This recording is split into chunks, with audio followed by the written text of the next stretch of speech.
खुलुमबाय स्टुडिअ दं आं राकेश रामसियारि बे समाव बिटिआरनि मावफुं सोद्रोमा रनजित बसुमतारिया हा-हुनि जेंनानि सायाव गोबां बाथ्रा बुंनायखौ नुनो मोन्दों। मैयानि सानाव चिराङाव मोनसे जयनिं हाबाफारि लादोंमोन। बे जयनिं हाबाफारियाव थामहिनबा इउपिपिएल दोलोआव गुबुन गुबुन राजखान्थि हान्जानि सोद्रोमाफोरखौ जगदान खालामनाय समाव बाहागो लानानै बिथां बिटिआरनि मावफुं सोद्रोमा रनजित बसुमतारिया बुंथिदों जे थांनाय सानाव बिटिआर सोरखारा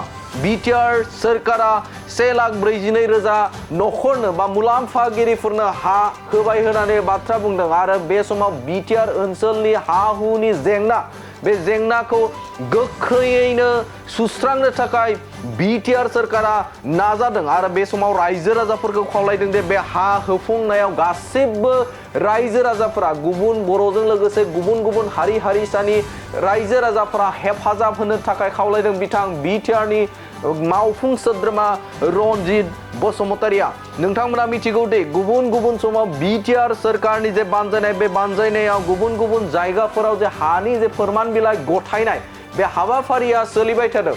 बे हाबाफारि सोलिबाय थानाय समावनो बिटिआरनि मावफुं सोद्रोमा रनजित बसुमतारिया फोरमायथिंदों जे फैबाय थानाय समावबो बिटिआर ओनसोलनि हा-हुनि जे जेंना बे जेंनाखौ 100% फोजोबस्रांनो थाखाय आवगायदों। थामहिनबा बे समाव बिटिआर ओनसोलनि रायजो राजाफोरनि जे हा-हुनि जेंना बे जेंनाखौ जेरैखि जाया सुस्रांनो थाखाय साखाफारा जादों प्रमद बर' दैदेननाय बिटिआर सरकारा। रनजित बसुमतारिया बे बाथ्राखौ बुंथिनायखौ नुनो मोन्दों। थारैनो मख'नांगोन जे जुदि सिगांनि समाव नोजोर होयोब्ला जे हा-हुनि जेंनाफोरा बिटिआर ओनसोलाव बेफोरबायदि सुस्रां जायाखैमोन। नाथाय बिटिआर सोरखार फैनाय लोगो लोगोनो प्रमद बर' दैदेननाय बिटिआर सोरखार फैनाय लोगो लोगोनो जों नुनो मोन्दों जे गुबुन गुबुन समाव बिथांमोना हानि जे जेंना हा-हुनि जे जेंना बे जेंनाखौ सुस्रांनो थाखाय रायजो राजाफोरनो फोरमान बिलाइ थामहिनबा हानि जे फोरमान बिलाइ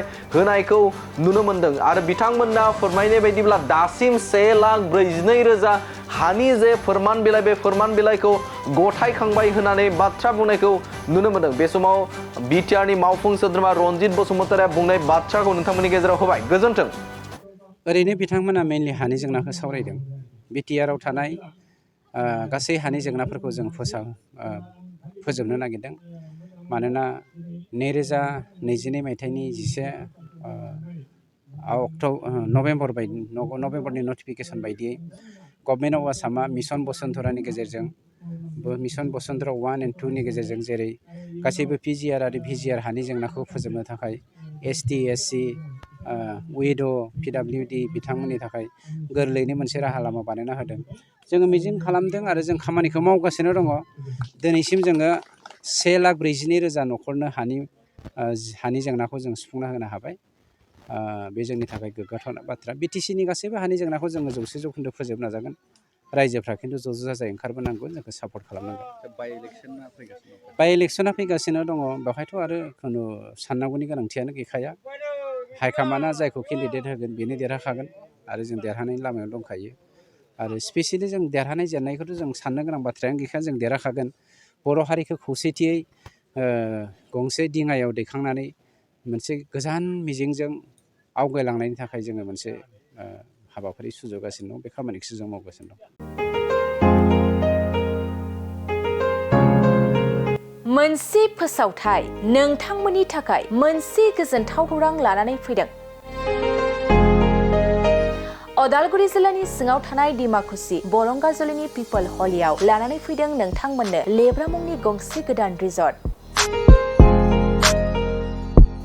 नोंथांमोना बे लेब्रा मुंनि गंसे गोदान रिजर्टखौ तामुलपुर रडनिफ्राय फैब्ला सुख्लाय ब्रिजनि आगदा आरो अदालगुरि रडनिफ्राय फैब्ला सुख्लाय ब्रिजनि सिगाङाव आगसिथिंजाय मोननो हागोन।